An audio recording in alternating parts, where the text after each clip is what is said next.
Let me ask you one last question in this regard. Clearly, there were irregularities in the last election. There are irregularities in all elections. But I want to ask you a specific question. Do you think the 2020 election was stolen from Donald Trump? And in continuing to make that charge, not having states do election reforms, but specifically making this charge that the election was stolen, do you think that that hurts, undermines American democracy? Well, Chris, I've been very clear from the beginning. If you look at a number of states, they didn't follow their state-passed laws that govern the election for president. That is what the United States Constitution says. They don't say that the states determine what the rules are. They say the state legislatures determine the rules. But the states all and in certified. States, they didn't follow those state legislative. The states all certified. They didn't follow those legislative rules.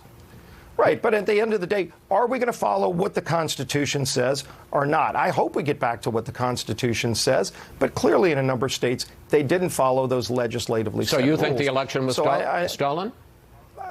What I said is there are states that didn't follow their legislatively set rules. That's what the United States Constitution says. And I think there are a lot of people that want us to get back to what the Constitution says we should be doing, not just with elections, with a lot of other things, too. And then there are some people that want to just ignore what the Constitution says and do their own thing. You know, that's been a debate that's been going on in this country for a long time. But why don't we just get back to the Constitution? We wouldn't have that problem. And there certainly can happen. But there are people out there. There was a rally for President Trump yesterday, and a number of people said, Joe Biden's not my president. Donald Trump is my president. I guess the question is, do you think the election, last time I promise, do you think the election was stolen or not? I understand you think there were irregularities and things that need to be fixed. Do you think the election was stolen? Yeah. And it's not just irregular. It's states that did not follow the laws set, which the Constitution says they're supposed to follow. When you see states like Georgia cleaning up some of the mess and people calling that Jim Crow law, that's a flat-out lie. I think most people need to stand up against that sort of thing. All right.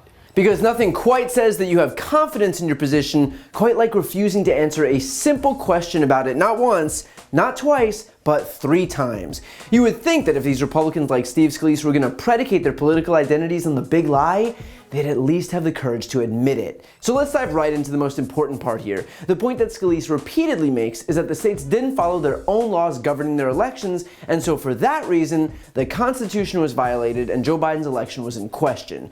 What Scalise doesn't tell you, while fear-mongering about how the rule of law was supposedly suspended in states across the country with no recourse whatsoever, is that this exact issue was litigated in the courts.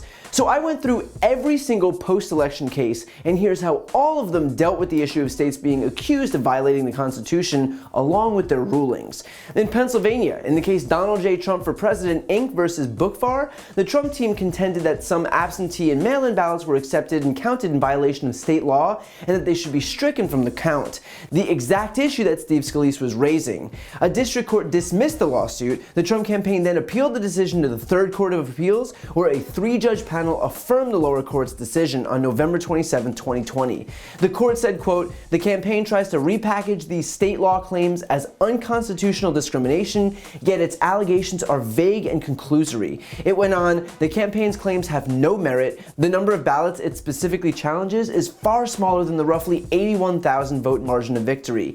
And it never claims fraud or that any votes were cast by illegal voters. Plus, tossing out millions of mail-in ballots would be drastic and unprecedented, disenfranchising a huge swath of the electorate and upsetting all down-ballot races too. That remedy would be grossly disproportionate to the procedural challenges raised, so we deny the motion for an injunction pending appeal." In other words, not only was the claim that Pennsylvania violated the Constitution wrong, but even if it was upheld, still the number of ballots affected didn't overcome Biden's margin of victory, so the question is ultimately moot. Also in Pennsylvania, in the case Kelly versus Pennsylvania, Trump allies sued, arguing that Pennsylvania law allowing for no excuse mail-in voting violates the state constitution. The Pennsylvania Supreme Court dismissed the case with prejudice, allowing certification of election results to proceed. The Trump team appealed the case to the U.S. Supreme Court, which declined to even take up the case on December 8, 2020. A Supreme Court, mind you, of which Donald Trump himself appointed a third of the bench. In Wisconsin, in the case Trump versus Wisconsin Elections Commission, Trump argued that state and local officials violated state laws in the course of administering the 2020 election, usurping the authority of the state legislature. Also exactly what Steve Scalise was arguing. A district judge dismissed the complaint with prejudice and denied the motion for a preliminary injunction. Trump appealed to the 7th Circuit Court of Appeals, which affirmed the district court's decision. Trump then appealed to the Supreme Court of the United States, which declined to take up the case on December 24, 2020. Again, the same Supreme Court stacked with a third of Trump judges. In Georgia, in the case Trump versus Kemp, the Trump team sued, claiming that Georgia election officials failed to conduct the presidential election in accordance with state law. Again, the exact same issue that Steve Scalise is raising. The court dismissed the lawsuit on January 5th, 2021. In New Mexico, in the case Trump versus Oliver, the Trump campaign sued, claiming that New Mexico Secretary of State Maggie Toulouse Oliver violated the Constitution by taking non-legislative action to authorize secure ballot drop-off locations. In that case, the Trump campaign itself voluntarily dismissed its own lawsuit on January 11, 2021. In Texas, in the case Texas versus Pennsylvania, Trump allies argued that the presidential elections in Pennsylvania, Georgia, Michigan, and Wisconsin were subject to, quote, significant and unconstitutional irregularities, and that the results in these states should be nullified. The Supreme Court refused to hear the case.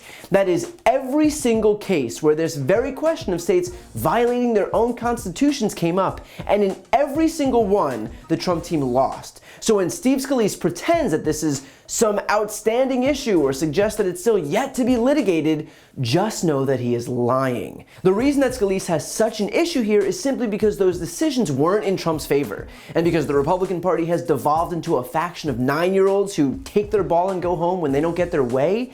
They just pretend that these court decisions don't exist or somehow aren't valid.